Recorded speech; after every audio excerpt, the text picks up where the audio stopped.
नमस्कार दोस्तों। आज करवा चौथ है। करवा चौथ की आपको बहुत बहुत बधाई। करवा चौथ की व्रत कथा मैं आपको सुनाती हूँ। बहुत समय पहले की बात है। एक साहूकार के 7 बेटे और उनकी एक बहन करवा थी। सभी सातों भाई अपनी बहन से बहुत प्यार करते थे। यहाँ तक कि वे पहले उसे खाना खिलाते और बाद में स्वयं खाते थे। एक बार उनकी बहन ससुराल से मायके आई हुई थी। शाम को भाई जब अपना व्यवसाय बंद कर घर आए तो देखा उनकी बहन बहुत व्याकुल थी। सभी भाई खाना खाने बैठे और अपनी बहन से भी खाने का आग्रह करने लगे। लेकिन बहन ने बताया कि उसका आज करवा चौथ का निर्जल व्रत है और वह खाना सिर्फ चंद्रमा को देखकर उसे अर्घ्य देकर ही खा सकती है। चूंकि चंद्रमा अभी तक नहीं निकला है, इसलिए वह भूख प्यास से व्याकुल हो उठी है। सबने छोटे भाई को अपनी बहन की हालत देखी नहीं जाती और वह दूर पीपल के पेड़ पर एक दीपक जलाकर चलने की ओट में रख देता है।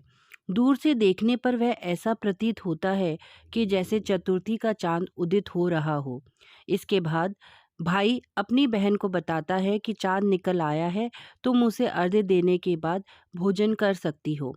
बहन खुशी के मारे सीढ़ियों पर चढ़कर चांद को देखती है। उसे अर्घ्य देकर खाना खाने बैठ जाती है। वह पहला टुकड़ा मुंह में डालती है तो उसे छींक आ जाती है। दूसरा टुकड़ा डालती है तो उसमें बाल निकल आता है और जैसे ही तीसरा टुकड़ा मुंह में डालने की कोशिश करती है तो उसके पति की मृत्यु का समाचार उसे मिलता है। वह बौखला जाती है। उसकी भाभी उसे सच्चाई से अवगत कराती है कि उसके साथ ऐसा क्यों हुआ। करवा चौथ का व्रत गलत तरीके से टूटने के कारण देवता उससे नाराज हो गए हैं और उन्होंने ऐसा किया है। सच्चाई जानने के बाद करवा निश्चय करती है कि वह अपने पति का अंतिम संस्कार नहीं होने देगी और अपने सतीत्व से उन्हें पुनर्जीवन दिलाकर रहेगी। वह पूरे 1 साल तक अपने पति के शव के पास बैठी रहती है, उसकी देखभाल करती है। उसके ऊपर उगने वाली सुई नुमा घास को वह एकत्रित करती जाती है। 1 साल बाद फिर करवा चौथ का दिन आता है। उसकी सभी भाभियां करवा चौथ का व्रत रखती हैं। जब भाभियां उससे आशीर्वाद लेने आती हैं तो वह प्रत्येक भाभी से यम सुई ले लो, पे सुई दे दो, मुझे भी अपनी जैसी सुहागिन बना दो, ऐसा आग्रह करती है। लेकिन हर बार भाभी उसे अगली भाभी से आग्रह करने को कह चली जाती है। इस प्रकार जब छठे नंबर की भाभी आती है तो करवा उससे भी यही बात दोहराती है।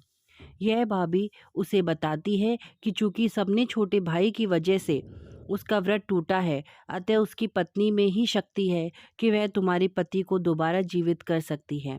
इसलिए जब वह आए तो तुम उसे पकड़ लेना और जब तक वह तुम्हारे पति को जिंदा ना कर दे उसे नहीं छोड़ना। ऐसा कहकर वह चली जाती है। सबसे अंत में छोटी भाभी आती है। करवा उनसे भी सुहागिन बनने का आग्रह करती है, लेकिन वह टालमटोल करने लगती है।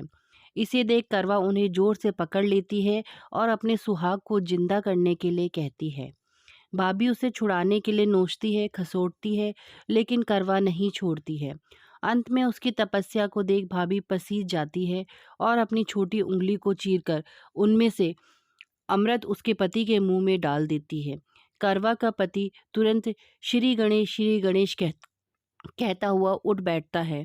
इस प्रकार प्रभु कृपा से उसकी छोटी भाभी के माध्यम से करवा को अपना सुहाग वापस मिल जाता है।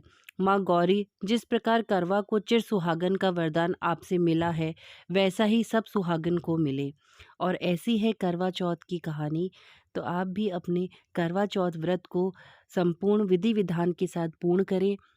धन्यवाद।